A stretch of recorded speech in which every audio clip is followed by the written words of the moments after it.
देखिए, ऐसा नहीं है कि म्यूकर माइकोसिस कोई नई चीज है। म्यूकर माइकोसिस के बारे में या ब्लैक फंगस के बारे में हमें पहले से ही पता है, और ये पहली वेव में जो कोविड से लोग संक्रमित हुए थे उनमें भी मिली थी। लेकिन उस टाइम पे इतने कम केसेस थे कि ये कभी मीडिया में या बाहर इसके ऊपर बहुत ज्यादा चर्चा नहीं हुई। क्योंकि इस बार कोविड से बहुत सारे लोग संक्रमित हुए हैं और बहुत ज्यादा लोगों में ब्लैक फंगस हो गया उसी कारण से, इसलिए ये जो है ये काफी ज्यादा चर्चा में आ गई है और हम आज इसके बारे में बात कर रहे हैं। देखिए, ब्लैक फंगस में हमें सबसे मेन ये समझना है कि जितना अर्ली डायग्नोसिस होगा प्रॉब्लम का, उतना अच्छा ट्रीटमेंट हो सकता है। देखिए, हो क्या रहा है कि क्योंकि ये ब्लैक फंगस उन लोगों में मिल रही है जो कोविड से ठीक हो चुके हैं, तो उनमें थोड़ी सी कुछ सिम्टम्स आते हैं कि नाक में स्टफीनेस हो रही है, सांस लेने में प्रॉब्लम हो रही है, या चेहरे पे कुछ सूजन आ रही है। वो पेशेंट डॉक्टर को कॉल करता है, डॉक्टर को बताते हैं कि डॉक्टर साहब मेरे को इस तरह के सिम्टम्स आ रहे हैं। डॉक्टर साहब कहते हैं अरे कोई टेंशन वाली बात नहीं है, अभी तो आप कोरोना से रिकवर कर रहे हैं, कुछ दिनों में ठीक हो जाएंगे। ऐसे करके ये चीजें जो है कभी कभार मिस हो जाती है। तो पेशेंट को ये समझना जरूरी है कि अगर कोई भी इस तरह का सिम्टम आए कि नाक ब्लॉक फील हो रही है, नाक स्टफी स्टफी हो रही है, या नाक से खून निकल रहा है, या दांत में दर्द हो रहा है, मुंह में कुछ काले छाले हो रहे हैं, या फेस में सूजन आ रही है, एक तरफ सूजन आ रही है, फेस में टेंडरनेस आ रही है, या फेस छुओ तो थोड़ा सा दर्द होता है एक तरफ, या आंखों की रोशनी कम हो रही है, आंखों की मूवमेंट खराब हो रही है, आंख सूज के बाहर निकल रही है, इस तरह की कोई भी सिम्टम्स आ रहे हैं तो आपको अपने ईएनटी या आई डॉक्टर से एक बार ही मिलना चाहिए और प्रॉपरली अपना टाइमली चेकअप कराना चाहिए। क्योंकि अगर टाइमली हमने ट्रीटमेंट शुरू कर दी इसकी तो बहुत अच्छा रिजल्ट है। जितना हम डिले करते जाएंगे उतना रिजल्ट खराब होते जाता है, और अगर ये फंगस धीरे धीरे नाक से होते हुए आंख में जाती है और अगर आंख से ब्रेन में चलेगी तो पेशेंट की डेथ के चांसेस जो है वो बहुत ज्यादा हाई हो जाते हैं। यूजुअली हम कहते हैं कि जिनको ब्लैक फंगस की प्रॉब्लम होगी 50% लोग, मतलब अगर 100 लोगों को प्रॉब्लम होती है तो 50 लोगों की अनफॉर्चुनेटली इसमें डेथ हो जाएगी। देखिए, इसमें हम लोग ऐसा देख रहे हैं कि जो कोविड से संक्रमित हो गए यूजली एंड स्टेज प्रॉब्लम में, जैसे मान लीजिए 11वें या 12वें दिन में मिल सकती है। लेकिन ऐसा भी हम देख रहे हैं कि पेशेंट कोविड से बिल्कुल ठीक हो गया, एक आध हफ्ता या 2 हफ्ता बिल्कुल परफेक्ट था और उसके बाद प्रॉब्लम आनी शुरू हो गई। तो अब ये मान लीजिए कि जब से आपको कोविड हुआ है और उसके 1 महीने तक आप थोड़ा सा रिस्क फेज में रहते हैं और आपको हर चीज का सतर्क रहना चाहिए, अपना पूरा ध्यान रखना चाहिए।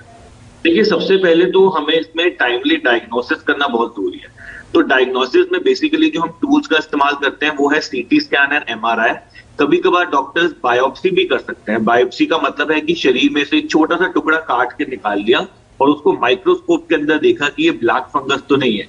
तो टाइमली डायग्नोसिस इंपॉर्टेंट है। इसका ट्रीटमेंट वैसे जो बताया गया है ट्रीटमेंट प्रोटोकॉल में वो तो एम्फोटेरिसिन बी है, लेकिन ऑफ लेबल एंटीफंगल ड्रग्स भी आजकल कुछ यूज करी जा रही है, उसमें भी अच्छा रिजल्ट मिल रहा है। वेल, हो सकता है लेकिन बहुत अनलाइकली है चांस। देखिए, होता क्या है कि जब कोरोना होता है आपको और कोरोना में स्टेरॉइड्स यूज हो रहे हैं, और स्पेशली ऐसे पेशेंट्स हैं जो डायबिटीज के पेशेंट्स हैं या इम्यूनो कॉम्प्रोमाइज या कैंसर के पेशेंट्स, एचआईवी के पेशेंट्स या कोई किडनी ट्रांसप्लांट वगैरह हुआ है, इनकी इम्यूनिटी जो है वो ऑलरेडी कम होती है। अब ऊपर से जब कोरोना की इन्फेक्शन हो जाती है और ऐसे केसेस में जब स्टेरॉइड चलता है तो इम्यूनिटी इतनी कम हो जाती है कि ये ब्लैक फंगस की प्रॉब्लम हो जाती है। ब्लैक फंगस जो है ये एक अपॉर्चुनिस्टिक इन्फेक्शन है। एक नॉर्मल इंसान को ऐसे इफेक्ट नहीं करती। अगर आप और हम हेल्दी लोग हैं उनको इफेक्ट नहीं करेगी। ये तभी इफेक्ट करेगी आपको जब आपकी इम्यूनिटी एक सर्टेन लेवल से नीचे हो जाएगी और आप ससेप्टेबल हो जाते हैं कि इस तरह की अपॉर्चुनिस्टिक इन्फेक्शन आपको तंग करे या प्रॉब्लम लग सकती है। ठीक है, तो सब उसी लोगों को होगा जिनकी इम्यूनिटी एक लेवल के सर्टेन नीचे हो जाएगी। सर, क्या एक शख्स से किसी दूसरे शख्स में भी ये फैल सकता है? नहीं जी, बिल्कुल नहीं फैल सकता। अगर आप एक म्यूकोरमाइकोसिस के पेशेंट के साथ खड़े होते हैं, उनको टच करते हैं, आपको नहीं होगा। नहीं, मास्क का इससे कोई लेना देना नहीं है। मास्क हमारा कोविड इन्फेक्शन को स्प्रेड करने से रोकता है। म्यूकोरमाइकोसिस में इसका ज्यादा रोल नहीं है कोई। देखिए, सिम्टम्स में ये है कि अगर आपको सांस लेने में तकलीफ आ रही है, नाक स्टफी लग रहा है, ऐसा लग रहा है नाक में कुछ फंसा हुआ है, नाक से खून निकल रहा है, या नाक के अराउंड कुछ काले काले धब्बे दिख रहे हैं, मुंह में कुछ काले काले धब्बे दिख रहे हैं, छाले दिख रहे हैं, या मान लीजिए चेहरे की एक तरफ सूजन आ रही है, एक तरफ का एरिया जो है वो फूल गया है, या लाली आ रही है वहां पे सूजन के एरिया में, टेंडर हो रहा है, उसको दबाओ तो हल्का सा दर्द होता है, या आंख की नजर कम हो रही है, आंख की मूवमेंट खराब हो रही है, आप इधर उधर देख रहे हैं तो पूरी मूवमेंट नहीं हो पा रही, आंख सूज के बाहर की तरफ निकल गई है, दांतों में दर्द हो रहा है या दांत ढीला पड़ रहा है, या सांस ले रहे हैं तो छाती में दर्द हो रहा है, इस तरह के अगर कोई भी सिम्टम्स आ रहे हैं तो आपको एक बार ब्लैक फंगस या म्यूकोरमाइकोसिस के लिए अपने आप को टेस्ट कराना चाहिए। तो आज हम बात कर रहे हैं इस बुलेटिन में ब्लैक फंगस की, लेकिन ब्लैक फंगस की बात करें विस्तार से उससे पहले आपको कोरोना अपडेट एक बार फिर बता देते हैं। पिछले 24 घंटों का हाल क्या है। दरअसल कोरोना के 2,76,000 नए मामले सामने आए हैं। 3,874 लोगों की मौत हुई है। अच्छी बात जो है इसमें पॉजिटिव 15 मई के बाद 4,000 से नीचे ये मौतों का आंकड़ा आया है। लेकिन राहत की खबर यह है कि 24 घंटे में 3,59,000 से ज्यादा लोग ठीक भी हुए हैं। संक्रमित होने वालों की तादाद से कहीं ज्यादा तादाद ठीक होने वालों की है और घटते केसेस एक पॉजिटिव साइन है। हमारे साथ खास मेहमान बने हुए हैं और साथ ही मेरे तमाम सहयोगी पल्लवी दिल्ली से, संकेत पाठक मुंबई से, केजे श्रीवास्तव राजस्थान, अशोक तिवारी लखनऊ से, डॉक्टर राहुल भार्गव एमडी फोर्टिस अस्पताल से, Rahil Chaudhary managing director I7 group of eye hospital से हमारे साथ मौजूद हैं। डॉक्टर राहिल, अब मैं आपके पास आना चाहती हूँ सर। और जो डॉक्टर राहुल बता रहे थे, जो एनवायरमेंट है हमारा, सर बता रहे हैं कि वो सबसे बड़ा इसके लिए कारक है। लेकिन ये स्थितियां तो पहले वेव में भी थी। पहले वेव में तो हमने ब्लैक फंगस, म्यूकोरमाइकोसिस ये सुना नहीं। आखिर क्या कारण रहा? वही स्थितियां, इसके बावजूद पहले वेव में पहले भी लोगों की इम्यूनिटी कमजोर थी, पहले भी हमारे 97,000 ये केसेस हमने देखा था कुल मिलाकर के एक दिन में सामने आए थे। तो फिर इस बार इस वेव में, पहले वेव में नहीं, कारण क्या? देखिए, ऐसा नहीं है कि म्यूकोरमाइकोसिस कोई नई चीज है। म्यूकोरमाइकोसिस के बारे में या ब्लैक फंगस के बारे में हमें पहले से ही पता है और ये पहली वेव में जो कोविड से लोग संक्रमित हुए थे उनमें भी मिली थी। लेकिन उस टाइम पे इतने कम केसेस थे कि ये कभी मीडिया में या बाहर इसके ऊपर बहुत ज्यादा चर्चा नहीं हुई, क्योंकि इस बार कोविड से बहुत सारे लोग संक्रमित हुए हैं और बहुत ज्यादा लोगों में ब्लैक फंगस हो गया उसी कारण से। इसलिए ये जो है ये काफी ज्यादा चर्चा में आ गई है और हम आज इसके बारे में बात कर रहे हैं। देखिए, ब्लैक फंगस में हमें सबसे मेन ये समझना है कि जितना अर्ली डायग्नोसिस होगा प्रॉब्लम का, उतना अच्छा ट्रीटमेंट हो सकता है।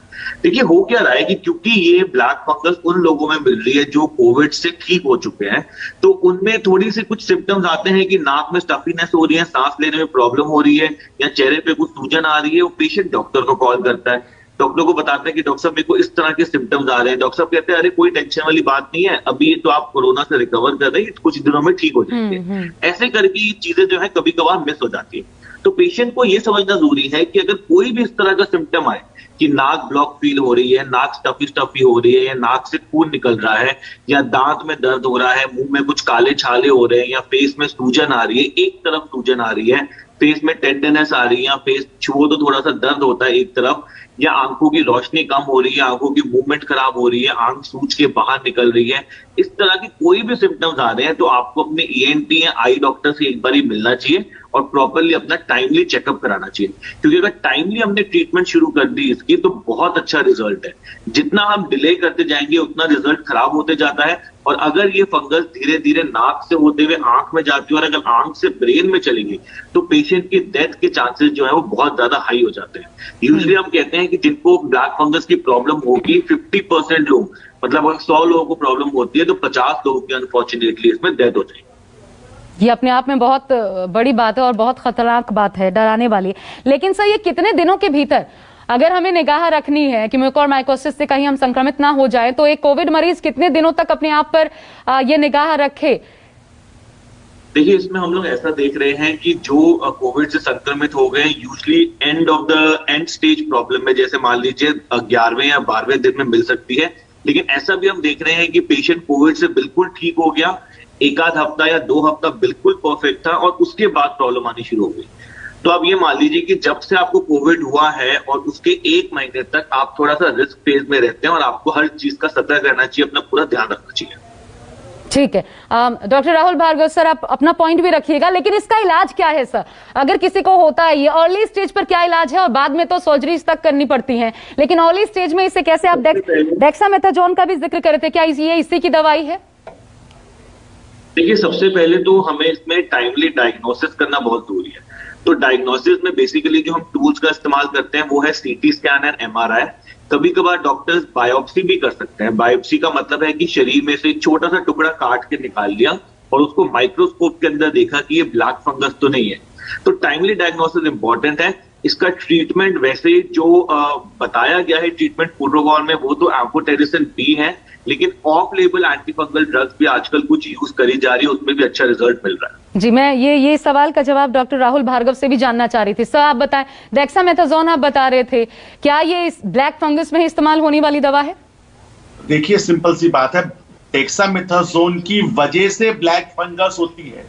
स्टीरॉइड बॉडी की इम्यून सप्रेस करते हैं, शुगर को बढ़ाते हैं, शुगर कंट्रोल नहीं होती, ये आगे बढ़ सकती है। मैं क्यों बोल रहा हूं, क्योंकि जिस प्रकार से कोविड इस समय गांवों में फैल रहा है, गांव में झोला छाप डॉक्टर से लेके सारी प्रक्रिया स्टीरॉइड के अराउंड होती है। आप बुरा मत मानिएगा, पर यह हकीकत है कि आज की देश में जो आरएमपी कहलाते हैं और जो झोला छाप डॉक्टर हैं, उनका सबसे बड़ा हथियार स्टीरॉइड होता है। स्टीरॉइड किसी को नहीं बताते कि कितने दिन दे रहे हैं, चोरी छुपे बिना बताए देते रहते हैं। तो स्टीरॉइड एक बहुत बड़ा कारण है। तो आपके चैनल को मुहिम चलानी चाहिए कि स्टीरॉइड का एप्रोप्रिएट यूज हो। दूसरा, जैसे जैसे 3 महीने तक लॉन्ग कोविड मान के चलिए, लॉन्ग कोविड शब्द अपनी डिक्शनरी में नया आएगा जो कोविड से समस्याओं को जूझने में मदद करेगा। 3 महीने तक ये ब्लैक फंगस की समस्या कोविड से ठीक होने के 1 महीने तक आ सकती है, क्योंकि कई लोगों में ये स्लो ग्रो करती है। और जैसे जैसे इसका सस्पिशन बढ़ता जा रहा है, हम देख रहे हैं कि पहले 15 दिन पहले स्टेज 3-4 में आते थे, जहां पे ब्रेन में भी फैल गई, आंख में भी फैल गई। अब वो सिर्फ लिमिटेड जगह पे ब्लैक फंगस आ रही है। इंपॉर्टेंट है इलाज, उसका ट्रीटमेंट जो है वो सर्जरी है। सर्जरी करके जितना आप ब्लैक फंगस को निकाल सकते हैं वो निकाल दीजिए, और 3 प्रकार की दवाइयां देना आवश्यक है। तो इसी समय में एम्फोटेरिसिन को एपिडेमिक क्यों एपिडेमिक में बनाया गया, क्योंकि जो दवाई की सप्लाई है वो सुचारू रूप से हो जाए। एक कंपनी है भारत सीरम जो 1 लाख वायल महीने के बनाती है, वो 2 दिन में आज खत्म हो जा रहे हैं। तो ये बात समझिए कि एम्फोटेरिसिन का कितनी तेजी से कंजम्पशन बढ़ चुका है इस समय। और अगर दवाई की शॉर्ट सप्लाई होगी तो कहीं रेमडेसिविर में तो फिर भी मोर्टेलिटी बेनिफिट नहीं था। मैं आपके चैनल के माध्यम से कहना चाहूंगा, ये एम्फोटेरिसिन रेमडेसिविर नहीं है। एम्फोटेरिसिन लोगों का जान बचाती है, कंक्लूसिवली प्रूवन है। ये बेटर दवाई है, हमारे को इसकी सप्लाई होना आवश्यक है। इसी के साथ में ओरल दवाइयां जो नई आई हैं, जिसे हम पोसाकोनाजोल और इजावाकोनाजोल कहते हैं, वो भी ब्लैक फंगस के लिए कामयाब है। तो स्ट्रैटेजी सरकार को नई सोचनी चाहिए, क्योंकि नए केसेस बढ़ते जा रहे हैं।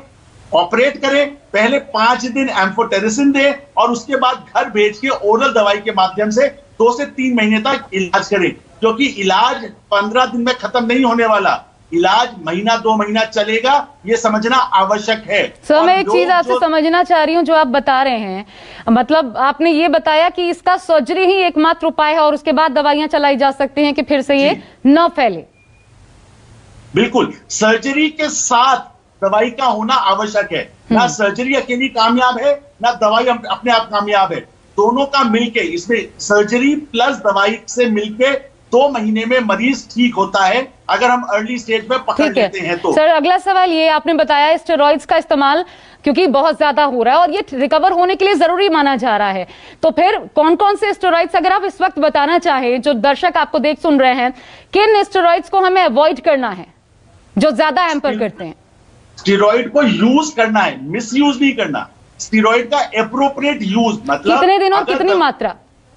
7 से 10 दिन, सीवियर कोविड में 7 से 10 दिन देनी है। 10 दिन से ज्यादा नहीं देनी, पहली चीज। दूसरी चीज, जब स्टेरॉइड देते हैं, स्टेरॉइड अकेला कल्प्रिट नहीं है। स्टेरॉइड के साथ जो ब्लड शुगर बढ़ती है वो ज्यादा बड़ी कल्प्रिट है। और आप मानेंगे नहीं, यह अचंभित करने वाली बात है कि 30% इस देश में लोगों को शुगर के बारे में पता ही नहीं होता कि उनको शुगर की बीमारी है। और जैसी स्टेरॉइड देते हैं, इस बार कोविड ने 70-80% लोगों की शुगर को बढ़ाया है। तो जरूरत हमारे को sugar control, appropriate sugar control करने की भी आवश्यकता है। सब चीजें एक साथ मिलके काम कर रही हैं, अकेले काम नहीं कर सकती। अगर आप स्टेरॉइड अकेले खाएं तो म्यूकरमाइकोसिस नहीं होगा। Environment, steroid, elderly age, immunosuppression और शुगर, अनकंट्रोल्ड शुगर एकमात्र कारण है इन सब में मिलके जो म्यूकर के केसेस को बढ़ा रहा है। तो इसके लिए हमको कंबाइंड एफर्ट की सबसे ज्यादा जरूरत है। ठीक है, दिल्ली से पल्लवी झा मेरे साथ हैं। दिल्ली, पल्लवी ये बताइए, दिल्ली में स्वास्थ्य मंत्रालय का इसको लेकर के रुख क्या है? अब तो तेलंगाना, हरियाणा, राजस्थान, इन राज्यों ने महामारी भी घोषित कर दिया है, इसको लेकर के तैयारी क्या है?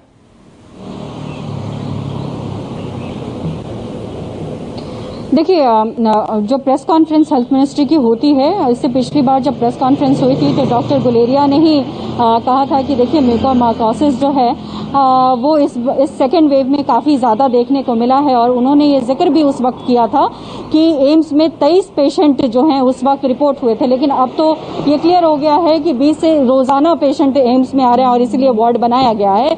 तो देखिए, अपने लेवल पर यही मिनिस्ट्री ने कहा है कि अगर किसी भी तरीके के सिम्टम्स आपको समझ आते हैं तो तुरंत आप जो है डॉक्टर से संपर्क करें, क्योंकि जैसा डॉक्टर्स भी कह रहे हैं कि अगर अर्ली आप डिटेक्ट कर लेते हैं तो इसका इलाज संभव है, लेकिन अगर ये अर्ली डिटेक्ट नहीं हो पाता है तो इलाज इसका करना बहुत मुश्किल हो जाता है। और इसीलिए हम देख रहे हैं कि सेकेंड वेव में 90 लोगों की जान चली गई, क्योंकि लोगों को समझ में ही नहीं आया कि आखिर क्यों हुआ, कैसे हुआ और क्या सिम्टम इसके होते हैं।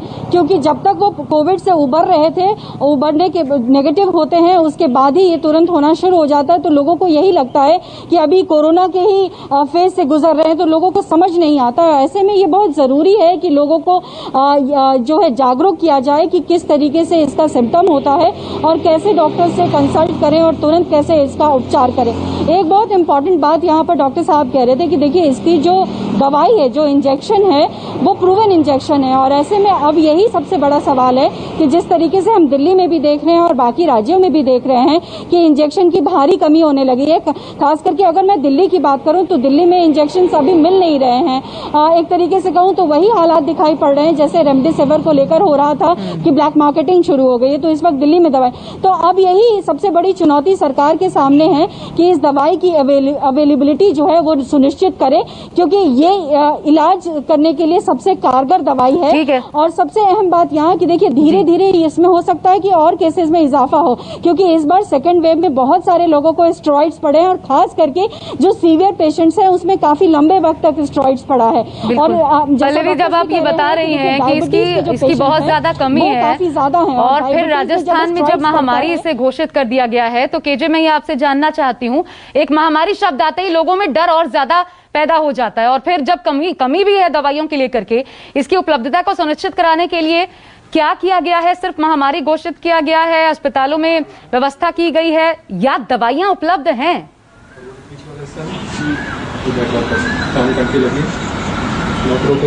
ये देखिए, दवाई इतनी उपलब्ध नहीं है जितने केसेस यहाँ पर अब आना शुरू हुए हैं, क्योंकि कोरोना के दौरान जो इलाज का इंजेक्शन लगते हैं तो उसके साइड इफेक्ट भी कुछ हद तक सामने आने लगे। लोगों को लगता है कि वे कोरोना से तो रिकवर हो गए, अब ठीक है, लेकिन ब्लैक फंगस का इलाज 4 से 5 हफ्ते का होता है। स्टेरॉइड वगैरह का जो लगातार उपयोग की हमारे एक्सपर्ट बात कर रहे थे, तो स्टेरॉइड की बिक्री कितनी हो रही है, इस पर भी अब सरकार की निगाहें लगने लगी है कि क्या अधिक मात्रा में इसे दिया जा रहा है। इसके अलावा सबसे बड़ी सरकार के सामने ये प्रॉब्लम है कि आजकल लोग अस्पताल जाने से सीधे डरते हैं, चाहे कोरोना की ज्यादा भीड़ होने के कारण या बेड नहीं होने के कारण, तो वो टेलीमेडिसिन के जरिए ही जानकारी लेते हैं। और जो छोटे बड़े डॉक्टर होते हैं, एक्सपर्ट, उनसे सलाह लेकर इसका इलाज शुरू हो जाना चाहिए। ये सरकार बार बार लोगों को समझाने की कोशिश करी है कि आप इस तरह की गंभीर बीमारियों का इलाज के लिए एक्सपर्ट के पास जाइए, उन्हें बताइए। टेलीमेडिसिन से यदि आपने अपना इलाज कराना शुरू कर दिया किसी छोटे डॉक्टर से, तो हो सकता है कि मामला गंभीर हो सकता है। तो कुल मिलाकर बात तो यही है कि स्टेरॉइड का अंधाधुंध जिस तरह से उपयोग हो रहा है, उसके बाद जो डायबिटीज है वो लगातार बढ़ती जा रही है और उसके डायबिटीज के लोग इसका शिकार होते जा रहे हैं ज्यादातर। उससे ही रोकने की सरकार पूरी कोशिश कर रही है, लोगों को समझाने की कोशिश कर रही है कि इस तरह के मामलों में वे सतर्क रहें, एक्सपर्ट के पास जाकर, एक्सपर्ट डॉक्टर के पास जाकर इलाज कराएं। बिल्कुल। डॉक्टर राहिल चौधरी साहब, एक सवाल ये भी बनता है, क्या जिन लोगों में जिनको कोरोना नहीं हुआ है, और ये जब वायरल चीजें वायरस से होती है, तो क्या ये जिनको कोरोना नहीं हुआ है उन लोगों में भी हो सकता है? हो सकता है, लेकिन बहुत अनलाइकली है चांस। देखिए, होता क्या है कि जब कोरोना होता है आपको और कोरोना में स्टेरॉइड यूज हो रहे हैं, और स्पेशली ऐसे पेशेंट्स हैं जो डायबिटीज के पेशेंट्स हैं या इम्यूनो कॉम्प्रोमाइज या कैंसर के पेशेंट्स, HIV के पेशेंट्स या कोई किडनी ट्रांसप्लांट वगैरह हुआ है, इनकी इम्यूनिटी जो है वो ऑलरेडी कम होती है। अब ऊपर से जब कोरोना की इन्फेक्शन हो जाती है और ऐसे केसेस में जब स्टेरॉइड चलता है तो इम्यूनिटी इतनी कम हो जाती है कि ये ब्लैक फंगस की प्रॉब्लम हो जाती है। ब्लैक फंगस जो है ये एक अपॉर्चुनिस्टिक इन्फेक्शन है, एक नॉर्मल इंसान को ऐसे इफेक्ट नहीं करती। अगर आप और हम हेल्दी लोग हैं, उनको इफेक्ट नहीं करेगी। ये तभी इफेक्ट करेगी आपको जब आपकी इम्यूनिटी एक सर्टेन लेवल से नीचे हो जाएगी और आप ससेप्टेबल हो जाते हैं कि इस तरह की अपॉर्चुनिस्टिक इन्फेक्शन आपको तंग करें या प्रॉब्लम लग सकती है। ठीक है, तो सब उसी लोगों को होगा जिनकी इम्यूनिटी एक लेवल के सर्टेन नीचे हो जाएगी। सर क्या एक शख्स से किसी दूसरे शख्स में भी ये फैल सकता है? नहीं जी, बिल्कुल नहीं फैल सकता। अगर आप एक म्यूकोरमाइकोसिस के पेशेंट के साथ खड़े होते हैं, उनको टच करते हैं, आपको नहीं होगा। ठीक है, डॉक्टर राहुल भार्गव, अब त्वरित तौर पर सरकारों को क्या करने की जरूरत है? जब महामारी घोषित किया जा रहा है और अब आने वाले समय में ये और ज्यादा फैलेगा, इस वक्त कौन से स्टेप्स उठाए जाने की जरूरत है? बिल्कुल साफ स्पष्ट है, स्टेरॉइड का मिसयूज अब्यूज कम करें, पहला क्लियर कट गाइडलाइन। दूसरा, दवाई की अवेलेबिलिटी कराएं। तीसरा, लोगों में अवेयरनेस कराएं। अवेयरनेस का मतलब है लोगों में और डॉक्टरों में दोनों पक्षों को नॉलेज होना जरूरी है कि कोई भी सिम्टम म्यूकोरमाइकोसिस का हो सकता है। चौथी चीज, लेबोरेटरी को सशक्त करें, इंप्रूव करें कि लेबोरेटरी डायग्नोसिस जल्द से जल्द मिल पाए। और पांचवी सबसे बड़ी चीज जो जरूरी है, दवाई और दवाई। अगर दवाई की सप्लाई मिलती रहेगी, एडिक्वेट तरीके से मिलती रहेगी, राइट सप्लाई मिलेगी, तो हम हजारों लोगों को बचा पाएंगे। जो मोर्टेलिटी 50% विश्व कहता है, वो सिर्फ 10% या 5% पे आ जाएगी और शायद आगे चल के 0 पे आ जाए, क्योंकि हम जल्द से जल्द पकड़ने लगेंगे। तो मेरा निवेदन सिर्फ इसी बात का है, सिम्टम जैसे आप बता रही हैं, इतना अच्छा काम कर रहे हैं न्यूज़ 24, सिम्टम्स बताएं, सिम्टम्स लोगों को अवेयर कराएं, डॉक्टरों को भी, मरीजों को भी, और साथ में दवाई दिलवाएं। सर इम्यूनिटी, क्योंकि इम्यूनिटी कमजोर होती है तो आपने कहा सबसे ज्यादा ये असर करता है, आप दोनों ही ये बता रहे हैं। क्या इम्यूनिटी को चेक करने का या फिर किस लेवल से नीचे जाए कोई तरीका है? घर बैठे लोग कर सकते हैं, इसका कोई तरीका होता है? आशा जी, बहुत अच्छा सवाल है। अगर काश ऐसा मापदंड होता जिससे मैं बता देता कि मेरी इम्यूनिटी कितनी है, तो बहुत ही आसान हो जाता। अभी तक कोई ऐसा मापदंड नहीं है। जिसको भी स्टेरॉइड लगी है, डायबिटीज अनकंट्रोल्ड है, वो सब की सब लायबल है कि म्यूकोरमाइकोसिस हो सकता है। तो जरूरत है शरीर को पहचानने की, समझने की और अपनी शुगर्स को कंट्रोल करने की। अगर आप मुझसे एक चीज कहें कि एक चीज सबसे ज्यादा इंपॉर्टेंट क्या है, तो मैं कहूंगा शुगर। अगर आप कोरोना काल में देखें, मृत्यु का सबसे बड़ा कारण अगर एनालिसिस होगा तो उन लोगों में होगा जिनकी शुगर बढ़ी हुई थी। तो अगर आप देश में मुहिम चलाती हैं कि शुगर कंट्रोल कर लीजिए पोस्ट कोविड के बाद भी, तब भी आप मोर्टेलिटी को कम कर पाएंगे। जैसे ही हमने शुगर्स कंट्रोल करनी स्टार्ट करी है म्यूकोरमाइकोसिस में, इन 40 पेशेंट में रिजल्ट्स आर फिनोमिनल। मतलब दवाई काम कर रही है, सर्जरी काम कर रही है, शुगर कंट्रोल आने से इनका रिस्पांस बहुत अच्छा हो गया है। तो अगर एक मुद्दा मानेगी कि हमें घर में बैठ के क्या करना है, शुगर को कंट्रोल करना है और म्यूकर को हराना है। ठीक है सर, जैसा मैं समझ पाई, नेजल रूट के जरिए इसका एंट्रेंस होता है किसी भी व्यक्ति के शरीर में। तो क्या ये इस वक्त मास्क न पहनना ये भी खतरनाक हो सकता है? मानिए कोई कोरोना पेशेंट नहीं है, इम्यूनिटी भी अच्छी है और मास्क नहीं पहन रहे हैं, ऐसी किसी जगह पर हम जा रहे हैं, जैसे एनवायरमेंट हमारा इसके लिए सबसे बड़ा कारक सर ने भी बताया, डॉक्टर राहुल भार्गव ने, तो क्या आदमी इससे अफेक्टेड हो सकता है? डॉक्टर राहुल? नहीं, मास्क का इससे कोई लेना देना नहीं है। मास्क हमारा कोविड इन्फेक्शन को स्प्रेड करने से रोकता है, म्यूकोरमाइकोसिस में इसका ज्यादा रोल नहीं है कोई। ठीक है, पल्लवी इसमें एक पॉइंट जोड़ना चाहती हैं, पल्लवी बताएं।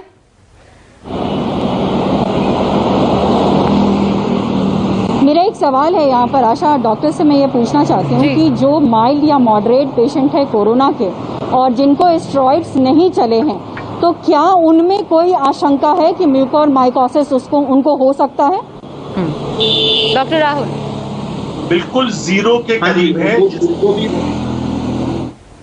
जी डॉक्टर राहुल? इसका उत्तर है 0। जिनको माइल्ड एंड मॉडरेट टाइप का कोरोना हुआ है, स्टेरॉइड नहीं मिली है, उनमें ऑलमोस्ट 0 रिजल्ट है म्यूकोरमाइकोसिस के। मैं अगेन आपको बोलूंगा, उसका रिश्तेदारी म्यूकोरमाइकोसिस की सिर्फ इम्यूनोसप्रेशन से है और बाकी किसी चीज से नहीं है। अगर आप म्यूकर, जहां पे म्यूकर पलती है, बढ़ती है, फैलती है, अगर आप बिना मास्क के खड़े भी रहें और आप इम्यूनो कॉम्पिटेंट हैं, तो आपको म्यूकर नहीं होगा। तो इसलिए लोग जो संक्रमित नहीं हुए हैं वो नहीं घबराएं कि मुझे किसी और से हो जाएगा या मैं म्यूकर में मेरा घर वाले परिजनों को हुआ है तो मुझे हो जाएगा। बिल्कुल ना घबराएं। दूसरा, माइल्ड एंड मॉडरेट जिनको शुगर की परेशानी नहीं है और स्टेरॉइड नहीं मिली है, वो भी आश्वस्त रहें कि उन्हें म्यूकर नहीं हो सकता। बट हाँ, सिम्टम अगर आए तो जरूर डॉक्टर से जाके उसको निगेट कराएं कि म्यूकर नहीं है। क्योंकि कोरोना काल में बहुत सारी चीजें नहीं हो रही हैं, इसलिए हमें सर्विलेंस रखना आवश्यक है। मैं फिर इस नोट के साथ सर समाप्त करना चाहती हूं, क्योंकि बहुत से दर्शक इस वक्त पूछ रहे हैं, जब ये लाइव सोशल मीडिया पर देख भी रहे हैं। डॉक्टर राहिल, आप ही को वक्त देते हुए सर जल्दी से बता दीजिए एक बार फिर इसके सिम्टम्स क्या हैं? देखिए, सिम्टम्स में ये है कि अगर आपको सांस लेने में तकलीफ आ रही है, नाक स्टफी लग रहा है, ऐसा लग रहा है नाक में कुछ फंसा हुआ है, नाक से खून निकल रहा है, या नाक के अराउंड कुछ काले काले धब्बे दिख रहे हैं, मुंह में कुछ काले काले धब्बे दिख रहे हैं, छाले दिख रहे हैं, या मान लीजिए चेहरे की एक तरफ सूजन आ रही है, एक तरफ का एरिया जो है वो फूल गया है, या लाली आ रही है वहां पे सूजन के एरिया में, टेंडर हो रहा है, उसको दबाओ तो हल्का सा दर्द होता है, या आंख की नजर कम हो रही है, आंख की मूवमेंट खराब हो रही है, आप इधर उधर देख रहे हैं तो पूरी मूवमेंट नहीं हो पा रही, आंख सूज के बाहर की तरफ निकल रही है, ठीक है, दांतों में दर्द हो रहा है, या दांत ढीला पड़ रहा है, या सांस ले रहे हैं तो छाती में दर्द हो रहा है, इस तरह के अगर कोई भी सिम्टम्स आ रहे हैं तो आपको एक बारी ब्लैक फंगस या म्यूकरमाइकोसिस के लिए अपने आप को टेस्ट कराना चाहिए। बिल्कुल, अर्ली डायग्नोसिस बहुत ज्यादा जरूरी है इस बीमारी में भी, अगर क्योंकि इलाज तभी संभव है। आप सबका बहुत बहुत शुक्रिया डॉक्टर भार्गव, आपका, डॉक्टर राहिल चौधरी, आपका हमारे साथ जुड़ने के लिए।